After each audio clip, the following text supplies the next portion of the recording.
sa San Pedro, Cutud, siyudad ng San Fernando. Torres, Morales, Guerrero at Kaluwag nasa kampo ni gubernatorial candidate Bailon. 18 municipal mayor sa Pampanga, suportado si re-electionist Governor Pineda.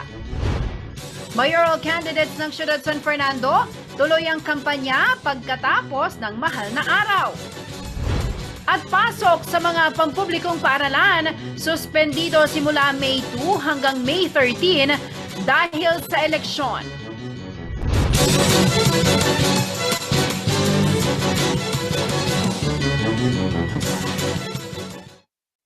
Magandang gabi ka rehiyon. Ako po si Jennifer Salenga. Oras na para sa mga may init na balitang Central Luzon. Dismayado po ang ilang turista na nagtungo sa San Pedro, Cutud, siyudad San Fernando, Pampanga nitong Biyernes Santo. Nais daw sana kasi nilang masaksihan ang nakagawiang papako sa krus, subalit hindi ito pinayagang maidaos ng city government. Bagaman may atas ang lokal na pamahalaan na ipagbawal ang mga kahidintulad na aktibidad, may mangilan-ngilan pa rin sa mga Fernandino naman ang nagpenitensya. Narito ang report.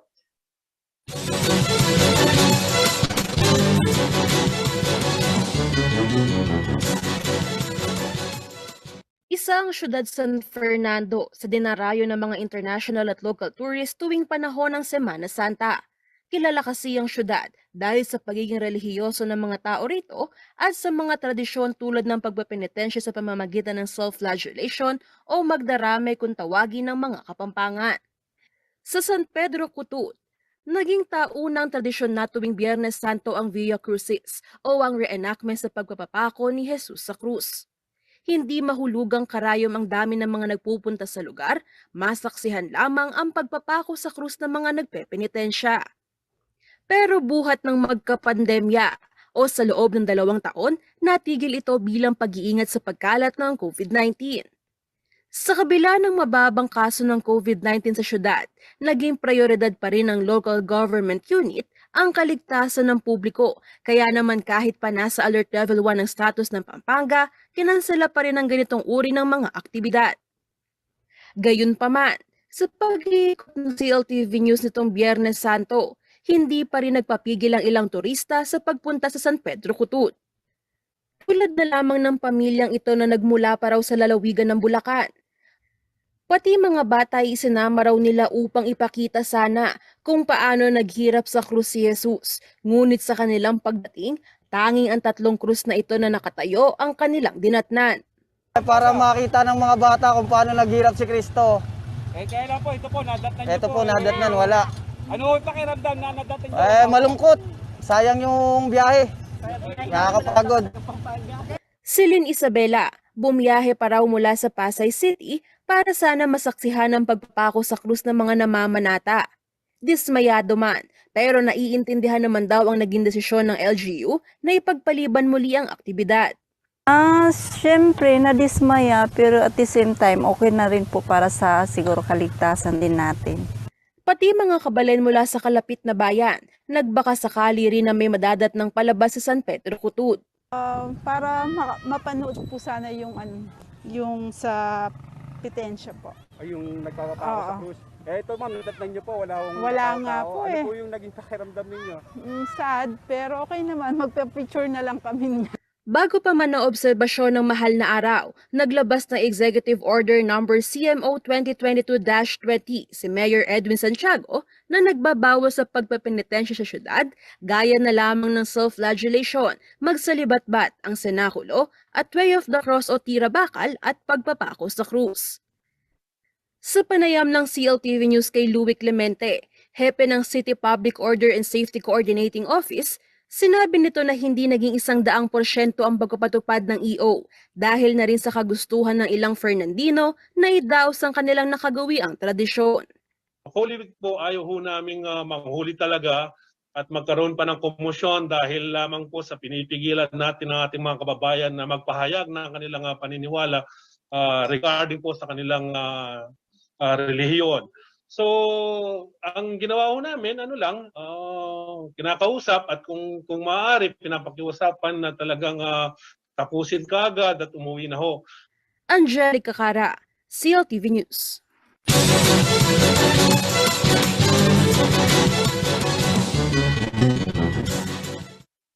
Aabot sa 50 imahe ng mga santo at ni Jesucristo ang iprenosisyon itong Biyernes Santo sa Betis, Guagua, Pampanga. Ang mga deboto, bagamat limitado ang naging partisipasyon, masaya naman daw dahil muling naituloy ang taunang tradisyon na nahinto dahil sa pandemya. Narito ang report.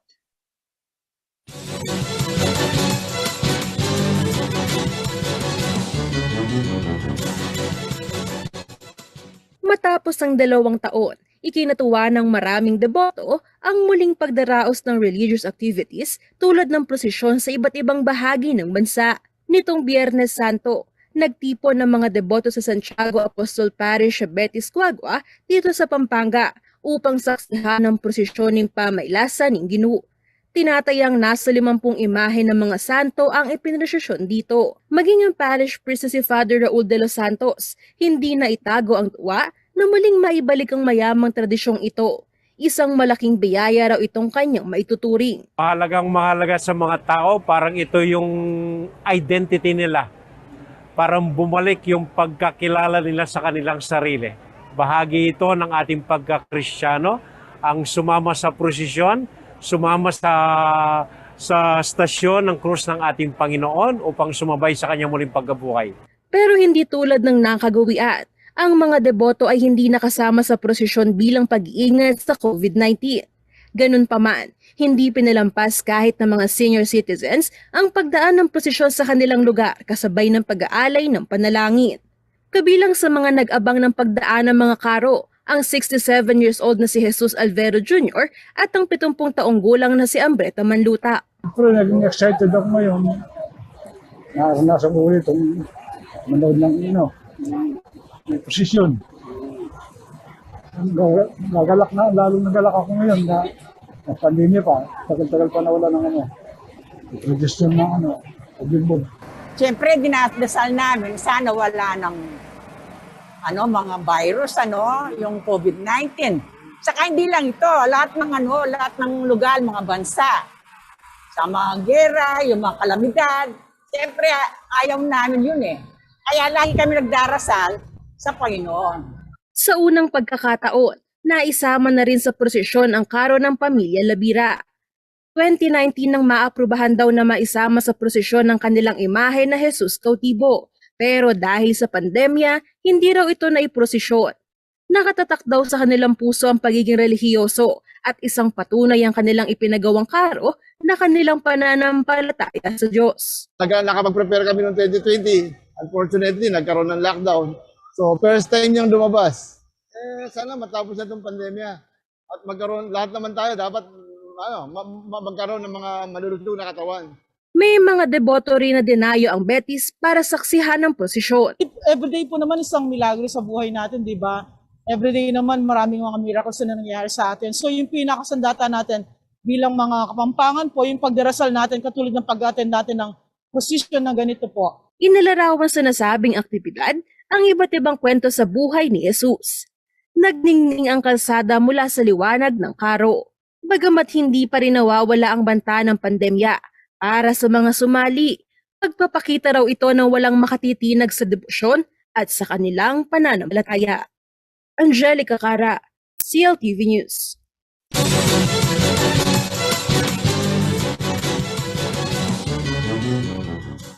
Inihayag ng National Interagency Task Force na mananatili po ang Central Luzon sa ilalim ng Alert Level 1 simula April 16 hanggang 30. Ito ay kaugnay ng patuloy na mababang bilang ng mga kaso ng coronavirus disease o COVID-19 sa rehiyon.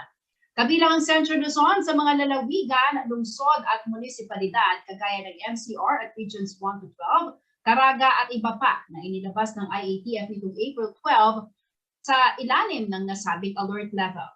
Ang alert level 1 ang pinakamalubog na level na ipinatutupad ngayong panahon ng pandemya. Dito ang paglalakbay ay pinapayagan sa kahit anumang edad o kahit mayroong karamdaman. Pinahihintulutan din ang lahat na magtrabaho, gayon din ang pagbubukas ng mga establishmento ng full on-site o sitting capacity at pagsasagawa ng mga aktibidad basta sinusunod pa rin ang health at safety protocols. Ayon sa datos ng Department of Health, nitong April 17, mayroong 1,728 active cases sa rehiyon. 353,161 naman ang kabuang bilang ng mga gumaling sa COVID-19, habang nasa 6,616 ang naitanang binawian ng buhay.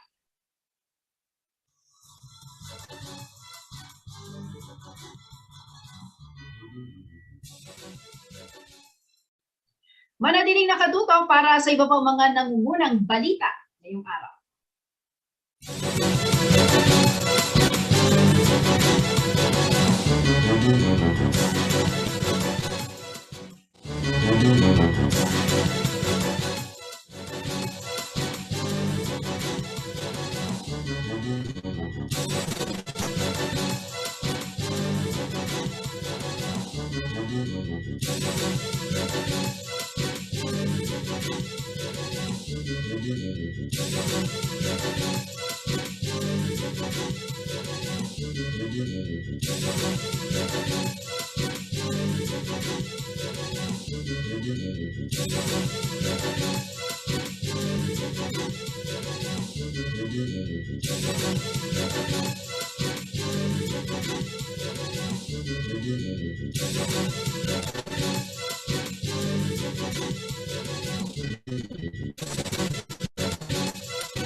Nagbabalik ang CLTV News. At sa iba pa mga nangungunang balita, matapos pong mababalita ang mga naging reklamo ng ilang motorista sa sira-sirang Lasatin flyover sa Cabanong Sebag Santos Avenue, nakipag-ugnayan na umano ang Department of Public Works and Highways sa lokal na pamahalaan ng Siyudad San Fernando, Pampanga.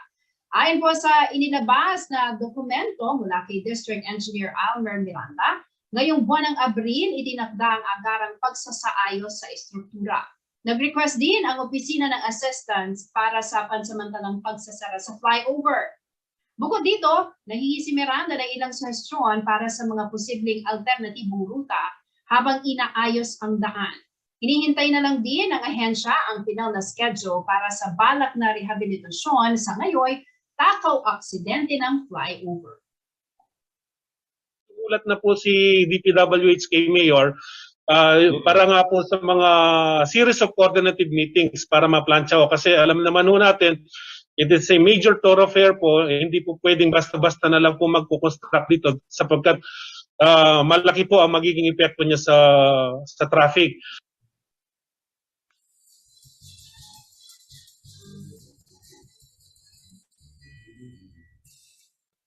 Pasado po sa bar exam ang 4 na pong examinees mula sa Angeles University Foundation School of Law, kung saan 8 ay mga exemplary passers o may gradong hindi bababa sa 85%. 100% naman ang naging passing rate ng Bulacan University pagkatapos makapasa ang 20 bar takers nito. May detalye si Jenna Lumbang, Barunga.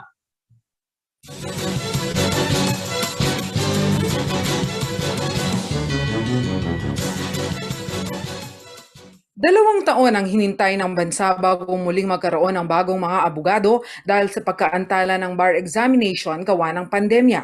Nitong February 4 to 6, nangyari ang kauna-unahang digitalized bar exam na ginawa sa 31 testing site sa Pilipinas. Pagkatapos ng higit 2 buwang paghihintay, inilabas na ng Korte Suprema ang resulta. Nasa 8,241 ang nakapasa mula sa 11,402 na bar takers. Ito ay 72.28% na national passing rate mula sa 136 na law school sa bansa. Nakapagtala rin ng 761 na exemplary passers o may gradong hindi pababa sa 85%. Sa mga nakapasa sa examination, 4 na po ang mula sa Angeles University Foundation School of Law na may 97.56% passing rate. Mayroon ding 8 exemplary passers ang paaralan. Pinalad namang makapasa ang lahat ng 20 bar takers mula sa Bulacan State University College of Law. Samantala, maliban sa pagiging unang digitalized exam at pagbabago ng ilang proseso sa eksaminasyon, nagkaroon din ng modified grading system para sa 2020-21 bar exam. Sa halip na magtala ng bar top notcher, lahat ng nakakuha ng marka na hindi bababa sa 85% ay binigyan ng kategorya ng Korte Suprema bilang exemplary performance. Pagkilala umano ito sa kakaibang sirkumstansya na pinagdaanan ng lahat ng bar examinees para mairaos ang kanilang eksaminasyon sa kabila ng mga pagsubok na dala ng pandemya. Jana Lumbang Parungaw, CLTV News.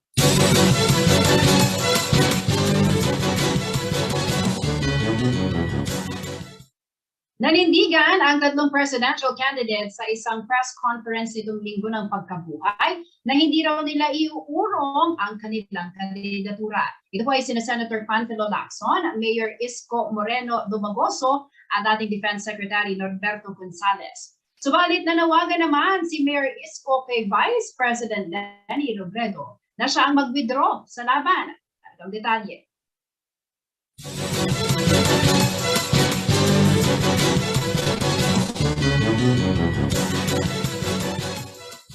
Pagkatapos ng 2 araw ng pamamahinga sa kampanya bilang paggunita sa mahal na araw, isang press conference ang ikinasa ng ilang presidential candidates sa mismong linggo ng pagkabuhay o Easter Sunday.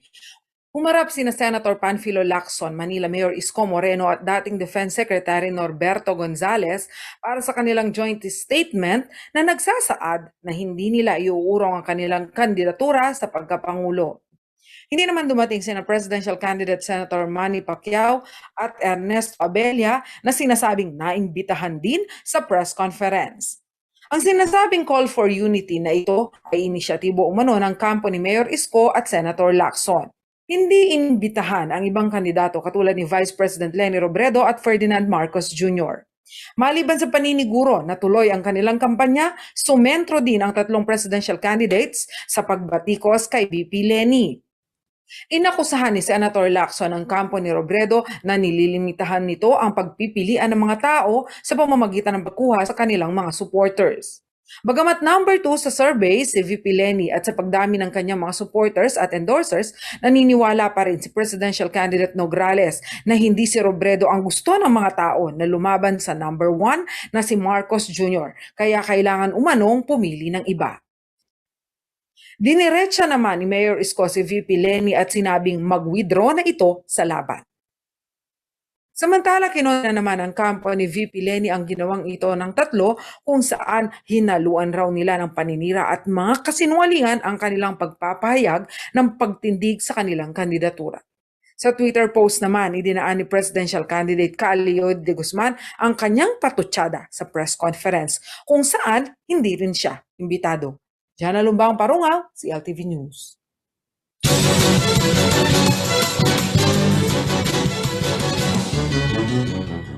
Manatiling nakatutok at magbabalik ng CLTV News.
Nagbabalik ang CLTV News.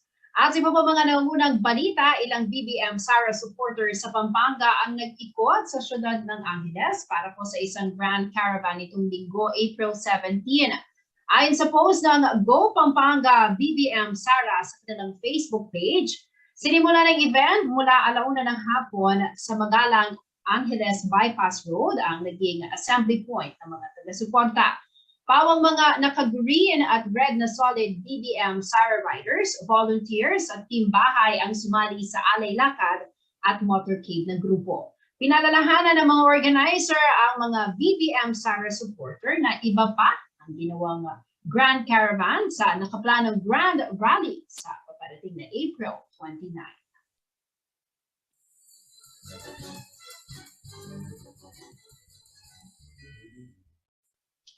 Umalma ang mga nag-organisa sa Manalakaran Pampanga People's Rally sa naging paratang ni Manila Mayor at Presidential Candidate Isko Moreno Dumagoso na bloated ang bilang ng mga dumalo sa nasabing pagtitipon noong April 9. Sa isang pahayag na grupo na inilabas sa kanilang official Facebook page, marinilang kinundina ang mga patutsyada ni Moreno at sinabing natakot lamang umano ito sa nakita niyang pagsuporta ng mga Kapampangan sa kandidatura ni Robredo. Narito ang report.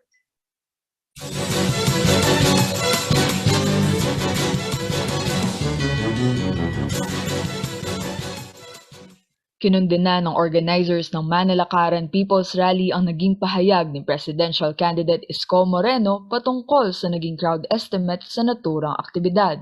Ayon kay Moreno, bloated umano ang sinabing bilang ng mga pumunta sa event na ginanap noong April 9 sa siyudad ng San Fernando, Pampanga. Sagot ng mga organizer, ang naging crowd count ay nagmula at verify mismo ng local incident management team at local rescue team. Dagdag nila, maaaring tinamaan ng takot si Moreno matapos lumabas na nasa 220,000 ang naging attendees na nagpakita ng suporta sa kalaban nitong si Vice President Leni Robredo at running mate na si Senator Kiko Pangilinan. Alam din umano ng mga kabalen na nabuo ang Manalakaran People's Rally dahil sa pagsisikap ng mga volunteer groups sa Pampanga. Isa umanong pagpapakita ng kawalan ng respeto ang naging paratang ng mayor. Giit pa ng mga organizer, kilala na nila kung sino ang mananalo sa probinsya sa darating na eleksyon at panigurado umanong hindi si Isko Moreno ito. Ang sinabing statement ay pinost sa official Facebook page ng Robredo Pangilinan People's Council Pampanga nitong linggo, April 17. Arden Salonga, CLTV News.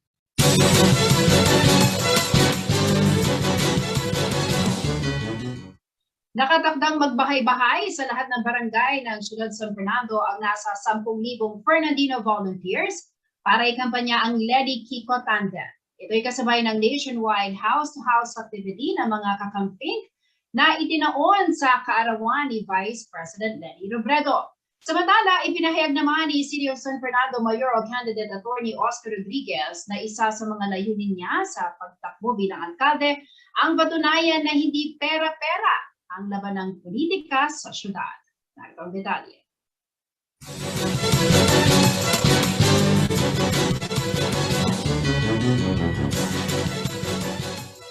Magsasagawa ng sabayang nationwide house-to-house campaign ang mga supporter ni Presidential Candidate VP Leni Robredo at Vice Presidential Candidate Senator Kiko Pangilinan sa mismong araw ng kaarawan ni VP Leni sa darating na April 23, araw ng Sabado. Bilang pakikiisa sa aktibidad sa City of San Fernando, ikakasa ng mga Fernandino volunteers sa pangunguna ni Mayoral Candidate Attorney Oscar Rodriguez ang kampanyang Fernandino, tao sa tao, puso sa puso. Nasa 10,000 Leni Kiko volunteers daw ang tutungo sa iba't ibang barangay para sa pagbabahay-bahay. We have a meeting sa Robredo Pangilinan People's Council later on to prepare the province-wide na house-to-house. But in San Fernando, of course, given itong mga basic protocol na to, 10,000 katao gagalugad simultaneously. Ang target natin before lunch mag-end kasi masyadong mainit. No? At talagang strict na strict tayo sa basic health protocol. Pagpasok sa bahay, paggagalamano, pag-uusap, lahat naka-face mask and everything. Kasama sa mga nagkasanang sarili nilang lakad para sa nationwide house-to-house ay ang Lenny Kiko Lasas ng St. Scholastica's Academy. April 2 pa lamang daw ay nagsimula na silang magbahay-bahay. Na bagamat maganda ang reception ng tao sa mga people's rally, hindi ito sapat para talaga namang maabot natin yung mga tinatawag nating nasa laylayan o yung mga hindi pa talaga nakakaalam kung ano ba talaga ang tamang guidelines para tayo ay bumoto ng tamang leader. Maging ang Solid Lenny Pilipinas Pampanga Chapter, pakikilusin umano ang kanilang 25,000 volunteers para sa aktibidad. Sa kasalukuyan po, ang Solid Lenny Pilipinas Pampanga ay nag-aayos kami para yung ibang hindi pa na-convert ay may convert natin at maproteksyon na natin yung boto ni VP Lenny sa pamamagitan ng ino-organize namin na quick count during the election day na mag-uumpisa po sa precinct level. Hindi lamang raw ito simpleng pagkatok sa mga bahay. Sasabayan din umano ito ng information dissemination kung bakit Team Robredo Pangilinan ang dapat na iboto sa May 9 national elections. Nakapaloob dun sa guidelines na yon is una makinig muna. Bakit sila sa kabila, bakit hindi pa sila naka-10? Pangalawa, paliwanagan sa mga factual na mga impormasyon na nagawa at kumbinsihin. Pagkatapos noon, iwanan, ayaw sila mag-isip, balikan. Samantala, sinabi naman ni Mayoral Candidate Attorney Rodriguez na isa sa mga pangunahing dahilan ng kanyang pagkandidato ay ang maikampanya sa mga tao ang tambalang Robredo Pangilinan. Nakaangkla umano sa kanyang isinusulong na volunteerismo sa pangangampanya at hindi pera ang ipinakikita ng kampo ni VP Lenny. Ganito rin umano ang nais niyang patunayan sa siyudad San Fernando na ang mga Fernandino ay matured voters at hindi nagbebenta ng kanilang mga boto. Yun din ang panaginip ni paring Levi Laos. Kaya ako pinipilit nung buhay siya. Ako lang daw ang pwedeng gitna ilaban na hindi sila gagastos ng malaki sapagkat ayaw nilang mamili ng boto. Yung bilihan ng boto ngayon, yung bilihan ng karangalan, yung bilihan ng self-respect, ang pag-walang bahala sa kasagraduhan ng boto ng isang botante ay gusto kong mawala. Kung siya umano ang mananalo, magsisilbi itong babala sa iba pang politiko na gumagamit ng pera na hindi uubra sa siyudad San Fernando ang vote buying. Pag nanalo ako sa labanan na to, madi-discourage itong mga bili ng boto. Hindi na magiging kultura yan. Hindi ng aking struggle ngayon sa lokal. Jana Lumbang Parungaw, CLTV News.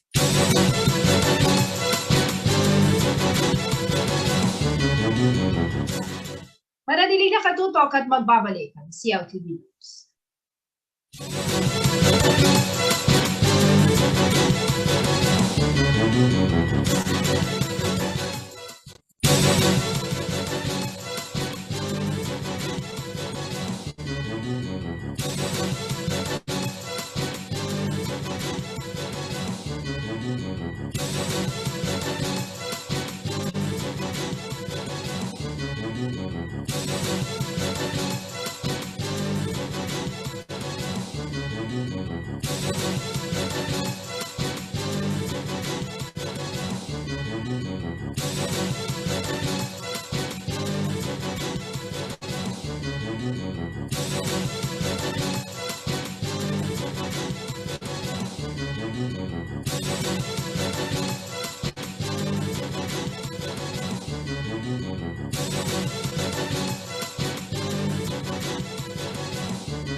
Nagbabalik ang CLTV News.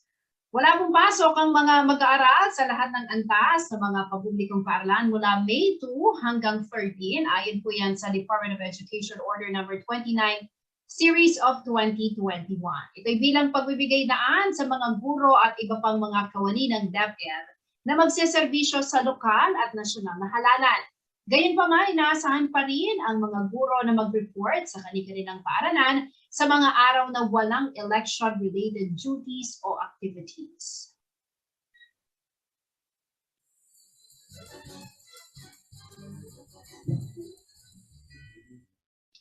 Pansamantalang na mahinga ng 2 araw ang kampanya sa Siyudad San Fernando dahil sa mahal na araw.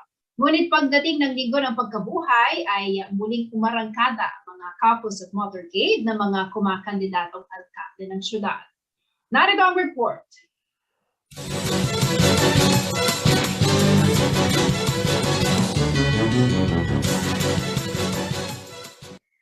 Pagkatapos ng 2 araw na COMELEC campaign ban para sa paggunita ng mahal na araw, balik na ulit ang ilang mga kandidato sa pangangampanya. Kabilang narito ang mga mayoral candidates sa siyudad ng San Fernando. Nagkulay pula ang ilang mga kalsada sa siyudad sa isinagawang motorcade ng kampo ni Kapitana Vilma Caluwag na nag-iikot sa mga barangay. Pagdating naman ng hapon ay ikakasa ng grupo ang kanilang caucus sa mga residente. Sa post ng anak ni Kapitana Vilma na si Nicole, umaabot na raw sa 20 barangay ang napuntahan ng kanilang grupo para ipakilala ang plataporma ng kanyang ina. Sa kampo naman ng Team Bayanihan, nagkulay orange ang kalsada ng Barangay San Pedro Kutud nitong linggo. Dito nagbahay-bahay ang grupo na pinangunahan ni mayoral candidate and outgoing board member Ros Vihenson. Kasama ang kanyang lineup at supporters, personal na inilapit ni BM Henson ang kanyang grupo sa mga residente. Motorcade at caucus sa mga barangay ang naging diskarte rin ng Team Lugud Fernandino na grupo ni mayoral candidate Vice Mayor Jimmy Lazatin. Bumandera ang asul na campaign color ng Team Lazatin habang umiikot ito sa mga barangay ng syudad. Naging destinasyon naman ng kanilang caucus pagdating ng hapon ang Barangay Malpitik. Samantala, ang magsilbi-tamo team ni dating Mayor Oscar Rodriguez ay itinuloy ang OCA Kumustahan activity kung saan inilatag niya ang kanyang mga plano at ikinakampanya ang Lenny Kiko tandem sa mga residente ng bawat barangay. Ang Barangay San Nicolas ang kanyang nakaharap nitong linggo ng pagkabuhay. Angelica Cara, CLTV News.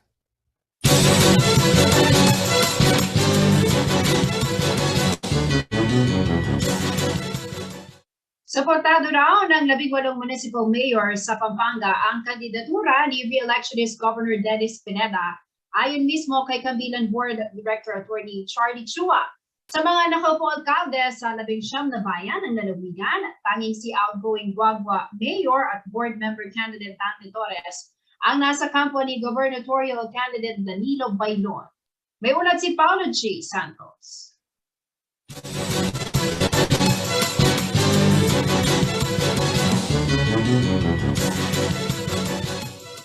Sa 19 na municipal mayor sa lalawigan ng Pampanga, tanging si Guagua Mayor Dante Torres lamang ang hindi nakasuporta sa kandidatura ni re-electionist Governor Dennis Delta Pineda.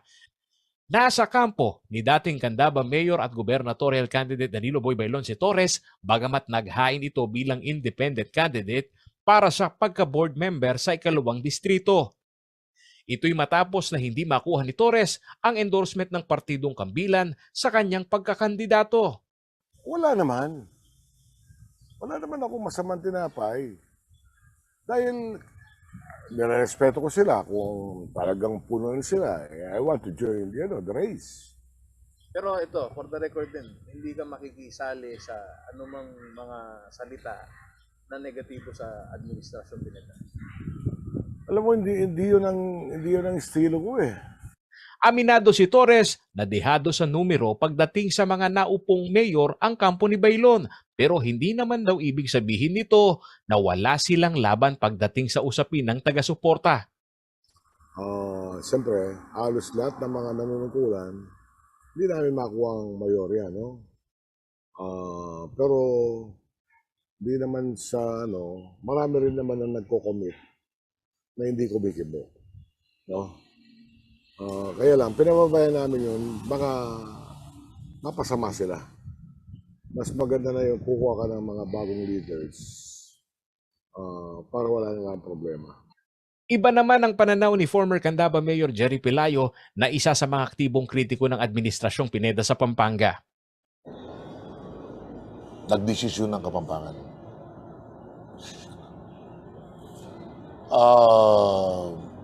Di ko alam. Tingnan natin, no? Pero makita mo naman, lubaw alon. Nung nag-motorcade si Baylon, naglaba siya ng tao, may nagbibigay ng kape, ng tubig, ng mais, ng saging. Ano lang yun, ha? Part 1 yun. Doon sa lugar, libo-libo. Kabilang naman sa mga nasa bakuran ngayon ni Baylon ang mga dating mayor na humihirit ng comeback gaya ni Boking Morales ng Mabalacat City, Eduardo Guerrero ng Florida Blanca, Pampanga, maging si City of San Fernando Liga ng mga Barangay President at Mayoral Candidate Vilma Caluwag, suportado din si Baylon. Samantala, ayon kay Gambilan Board of Director Attorney Charlie Chua, sa 19 na municipal mayor sa Pampanga, si outgoing Mayor Dante Torres lamang ang nasa kabilang partido. Suportado naman daw ng 18 pang mayor sa ibang bayan ng lalawigan si Pineda na susubok makaulit ng termino sa Mayo. Paulo G. Santos, CLTV News.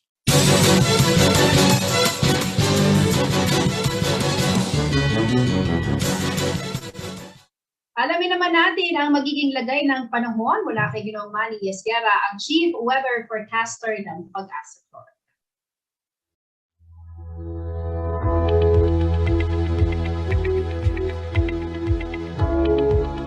Narito po magiging taya ng panahon sa susunod na 24 oras. Mayroon po tayong northeasterly surface wind blow na nakaka-apekto lamang dito sa may extreme northern Luzon. Pero po ang Metro Manila at nalalabing bahagi pa ng bansa, kasama na po dito ang Pampanga, ay bahagi hanggang sa kuminsan ay magiging maulap ang papawirin. Meron lamang po tayong inaasahang isolated rain showers at thunderstorm. Ito po ay dulot ng localized thunderstorms. So pinalaalahanan po ang lahat. Medyo maalinsangan pa ang panahon ngayon. Kaya magbaon po tayo ng maraming tubig, uminom ng maraming tubig at magsuot po ng komportabling damit. Pinag-iingat pa rin po ang lahat.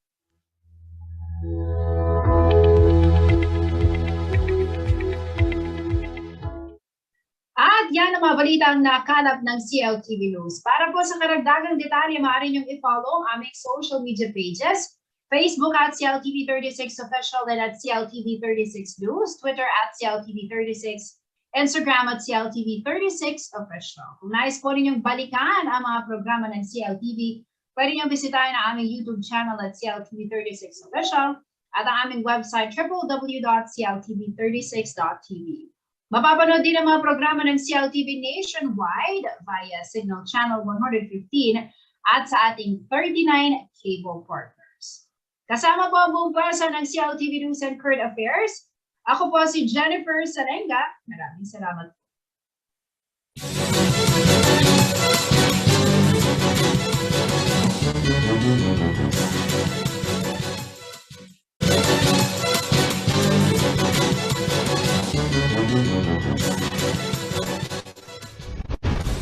Narito na ang mga malalaking balitang Central Luzon ngayong araw. Ilang turista, dismayado matapos walang danang nagpapapako sa krus sa San Pedro, Kutud, siyudad ng San Fernando. Torres, Morales, Guerrero at Caluwag nasa kampo ni gubernatorial candidate Baylon.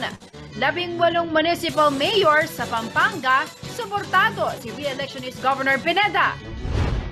Mayoral candidates ng siyudad San Fernando, Tuloy ang kampanya pagkatapos ng mahal na araw. At pasok sa mga pampublikong paaralan, suspendido simula May 2 hanggang May 13 dahil sa eleksyon.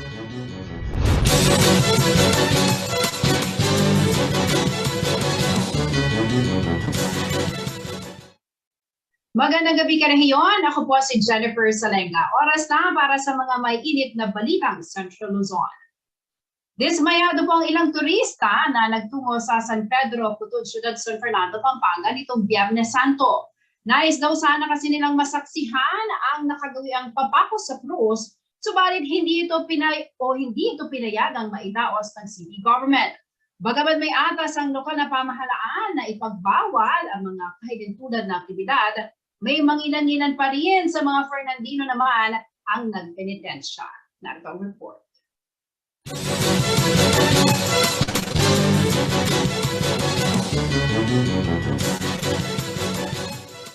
Isang syudad San Fernando sa dinarayo ng mga international at local tourists tuwing panahon ng Semana Santa.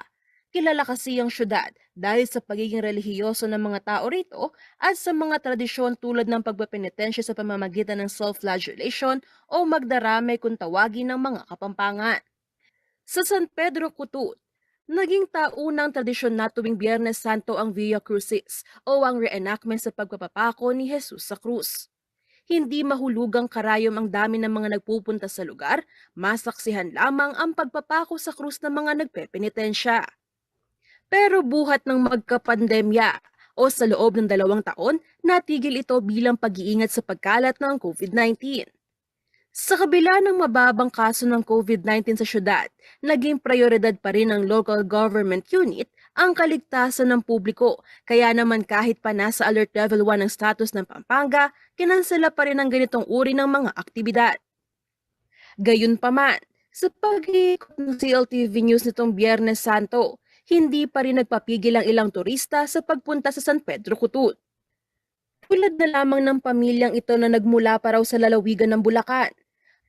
Pati mga bata ay isinama raw nila upang ipakita sana kung paano naghirap sa krus si Jesus. Ngunit sa kanilang pagdating, tanging ang 3 krus na ito na nakatayo ang kanilang dinatnan. Para makita ng mga bata kung paano naghirap si Kristo. Kaya lang po, ito po, nadatnan niyo Ito po, nadatnan, wala. Ano yung pakiramdam na nadatnan niyo? Malungkot. Sayang yung biyahe. Nakakapagod. Si Lynn Isabela, bumiyahe pa raw mula sa Pasay City para sana masaksihan ang pagpapako sa krus ng mga namamanata. Dismayado man, pero naiintindihan naman daw ang naging desisyon ng LGU na ipagpaliban muli ang aktibidad. Siyempre, nadismaya, pero at the same time, okay na rin po para sa siguro kaligtasan din natin.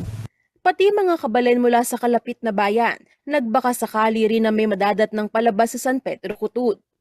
Para mapanood po sana yung sa petensya po. Ay, yung nagpapapako sa krus. Ito ma'am, nadatnan niyo po, Wala nga po Ano po yung naging pakiramdam ninyo? Sad, pero okay naman, magpa-picture na lang kami. Bago pa man ang obserbasyon ng mahal na araw, naglabas na